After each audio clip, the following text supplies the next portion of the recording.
Kailan po yung huling linis nito? Yes. 2 weeks yata. 2 weeks po ito? Seryoso? Or 1 month? Wala po. Isang buwan. Wala po siya isang buwan.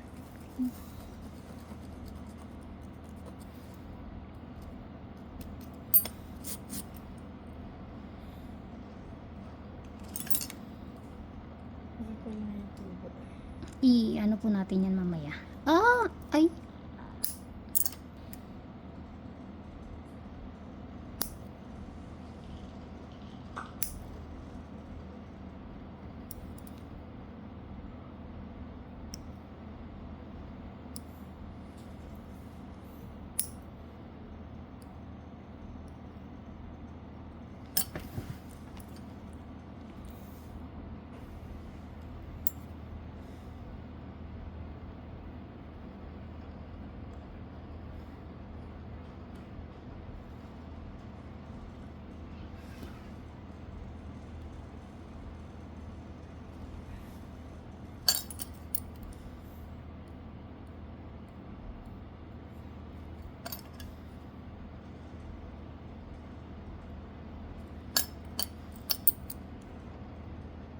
Hmm?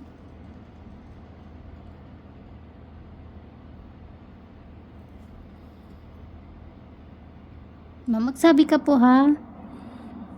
Pag masakit.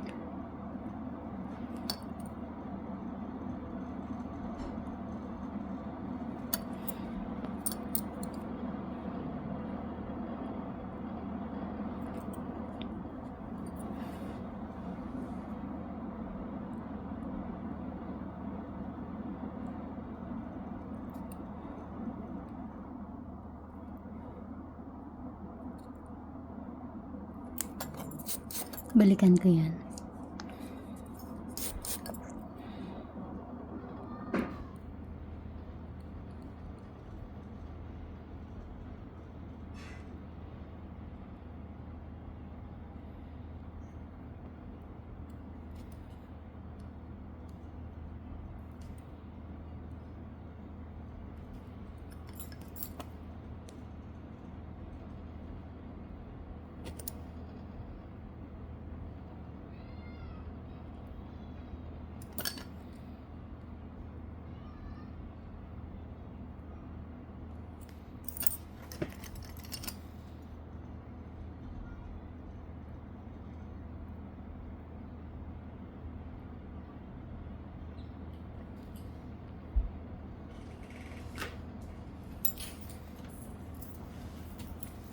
Ma'am, alam mo yung ang magandang gawin mo sa kuko mo?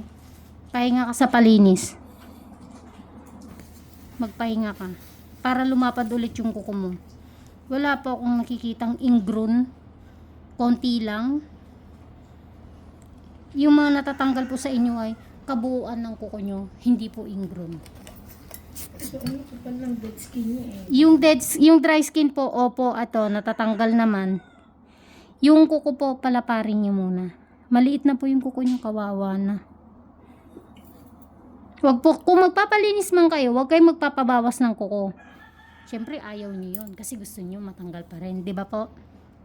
Hindi po lalapad yung kuko nyo kung ganun yung mangyayari. Alam na ako to, kuya na tawag niya eh.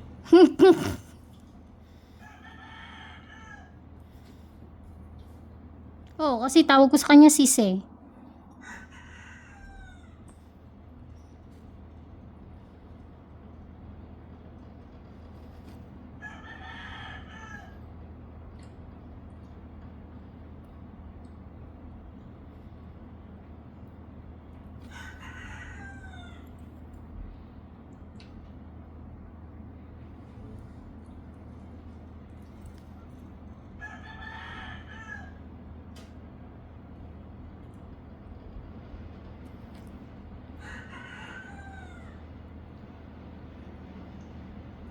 Balikan ko yun.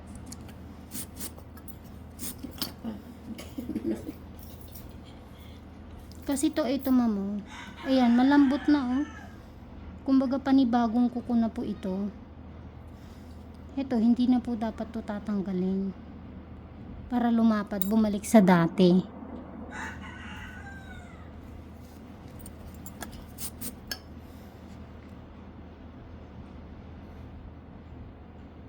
Tapos syempre, hindi na kayo magki-cutics.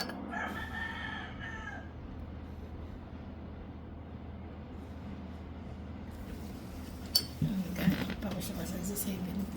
Palinis pa sa Alin po? Wala ko magpalinis sa ano.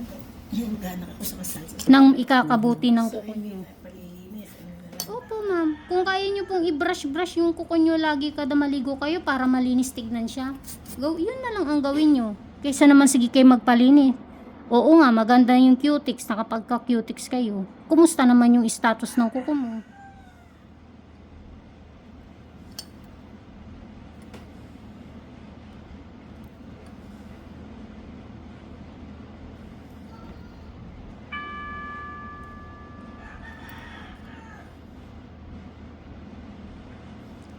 O kaya, di ba, ibabrush mo siya, ma'am. Babrush mo lagi. Bago mag 17 o 16, mag-cutics ka muna. Huwag ka magpalinis.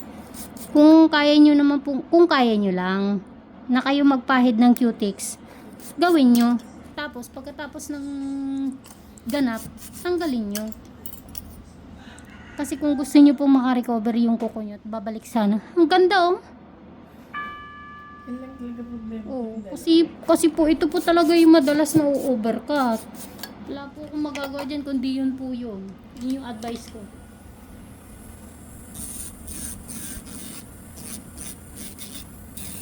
Kahit sabi mo ako mag-alaga ng kuko mo, 2 weeks hindi kita lilinisan. Hindi ko i-advise yun sa'yo. Ang sasabihin ko talaga, pagpahingay mo yung kuko mo. Sakit, ma'am? So, ginagalit yung ingrown. Wala po. Eto, yung sa parting dito, ingrown na yun. Yan, gaya niyan. Baka mamay, masani ng ganun lagi. Pero sa tingin ko naman, pag tumubo na ito, okay na siya. So, tama pagbalik sa ubus. Kung gagawin mo po yung sinasabi ko, ma'am, hindi po imposible. Marami na po akong napabalik na kuko. Kailangan mo galawin. Brush ka lang. Kung musling dry skin siya, gawin, hintay mo lang. Hayaan mo lang siya. Low flow.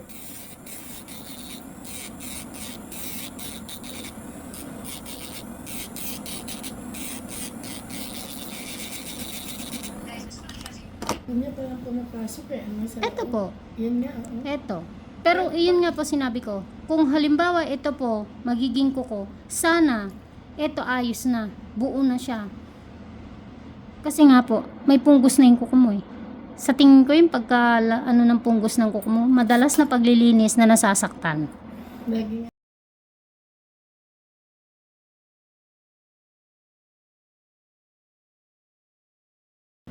Yung parang kuko na nga yung nakikita ko na naalis nila dyan eh. Malingkat, ano? Opo. Kita nyo naman po yung status ng kuko nyo. Tsaka kayo po na nagpapalinis. Alam nyo yan?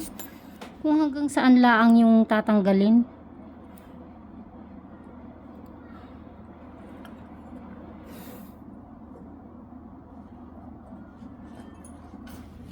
Lambot na oh.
Ito na naman sa sinus ko.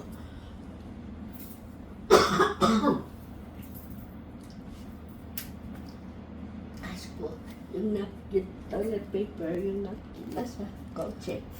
Nasa bag. Meron pong tissue doon, ma'am, sa CR. Oh, okay. Talaga?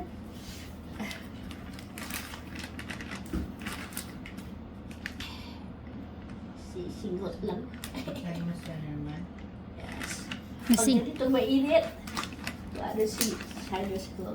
Hindi gagaling yan kasi aircon ka sa bahay maghapon. Pag lumabas ka ang init. Di nga. Kaya, Dalawang gabi na ako hindi nag-aircon. Kasi sabi ni Maribet, ate, huwag kang munang mag-aircon. Ako naman. Araw na nag-aircon. See? Pero hindi nga ako nalabas.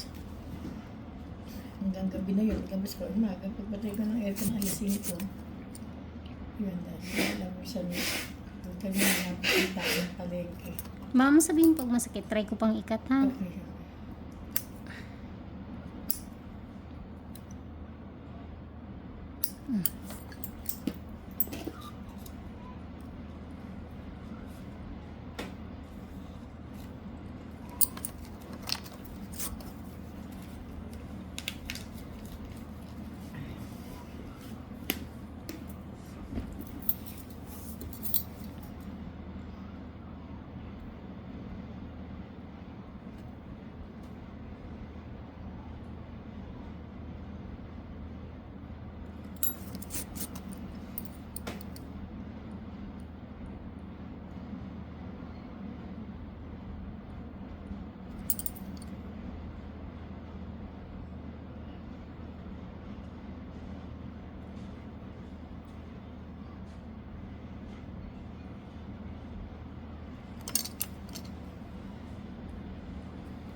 Ano, ma'am?